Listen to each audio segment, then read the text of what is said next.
Тэгэхээр өмнө чи энэ төсөл хөтөлбөрт хамрагдахаас өмнө байгаль орчны талаар энэ хэр анхаардаг байсан юм шиг санагдсан.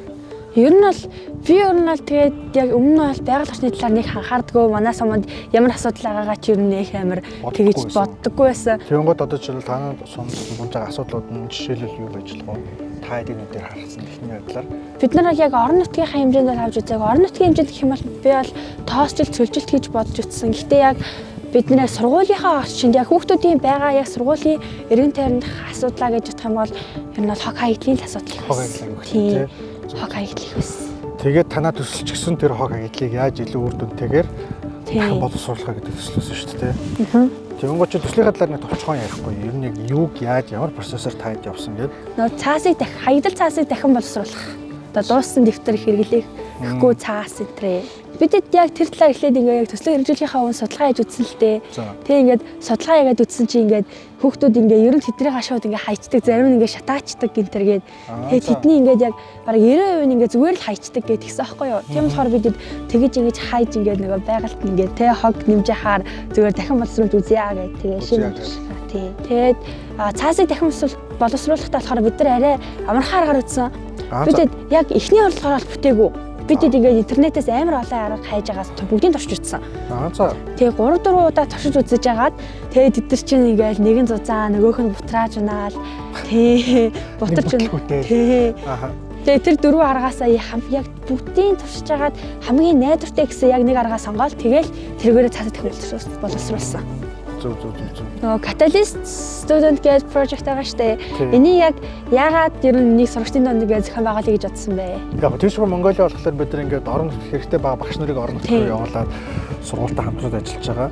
Тэгээд бас нэг анзаарсан юм юу вэ гэхээр орон нутгийн сурагчдад Улаанбаатарт байгаа сурагчтай харьцуулахад одоо илүүдтэй юмд оролцох боломж нь харьцангуй хязгаарлагдсан байдаг юм шиг санагдсан. Тэгээ нэгдүгээр тийм байсан. Хоёрдугаарт нь болохоор орон нутагт манай бүсээр дандаа асгацсан сумдууд байгаа. Тэгэнгүүт сум дээр байгаа айгүй олон сурагчид бас өөрөө бүр хөдөө гэртээ ээж аав малчин хүмүүс аягүй хөдөө штэ. Тэгээд ер нь бид нар ингээд байгаль орчин уур амьсгалын өөрчлөлтгээд ярихаар тэрэнд хамгийн их нэрвдэх магадaltaй хүмүүс нь малчд болчиход байгаа байхгүй. Яагаад тэгэхээр нөгөө мал гэдэг чинь өөрөө өвсөж чинь, бос сууж чинь тий. Тэгэнгүүт цөлжилт явагдангууд өвсөн байхгүй болчихж байна. За тэгээд дээрэс нь усны хомсдолд орчиж чинь тий. Гэх мэтчлийн тэгэнгүүт нөгөө нэг маланд шууд нөлөөлөл явчих жоохгүй. Тэгэнгүүт нөгөө айлуудыг чинь одоо орлогно гэдэг юм уу тий. Тэрэнд нь шууд нөлөөлчхөөр айгуу том нийгэм бол эдийн засгийн нөлөөлөл бий болчихж байгаа. Тэгэхээр бидэд орон нутагт сурж байгаа тэр сурагчдад ийм юм болох магадaltaй шүү. Тэгэхээр энэ дээр хэдүүлээ нэг талаас нь шинжлэх ухаанч талаар нөгөө талаас нь нийгмийн эдийн засгийн нөлөөлөл ямар байж болох талаар одооноос эхлээд мэдлэгтэй мэдээлэлтэй байх юм бол ирээдүйд яаж дасан зохицох вэ гэдэг сурагчид аль багаасаа эхлээд бодож явах юм болж байгаа. Энэ үйл явцаас чиний хувьд хамгийн их том сурсан зүйл юу вэ? Багийн ажиллагааг л сурсан байх л та тий. Яг иймэрхүү байгаль орчны хамгаалах тал дээр бол хувь хүмүүний оролцоо тэгээ бүх сурагчид тий томчууд ер нь бүх хүний л оролцоо амар чухал ээж ингээд тиймэрхүү үр дүнд хүрэх юм байна гэдгийг ойлгосон. Уур амьсгалтай холбоотой асуудал байна, байгаль орчинтой холбоотой асуудал байна. Бүх асуудлыг шийдэхэд бол багаар ажиллахаас аргагүй. Нөгөө Улаанбаатар биш зөвхөн ингээд Монгол орнд даяар хий гэвэл чиний бодлоор сурагчид ямар хөө байдлаар үлээж авах бол бүх сургуулиуд ийм боломжийг бий болгох.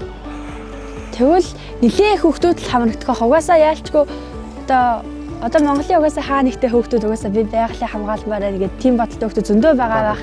Тэгээд тэд нар бас ийм дунд нь ингээд ийм нээлттэй байх юм бол бас хүүхдүүд арай тийм.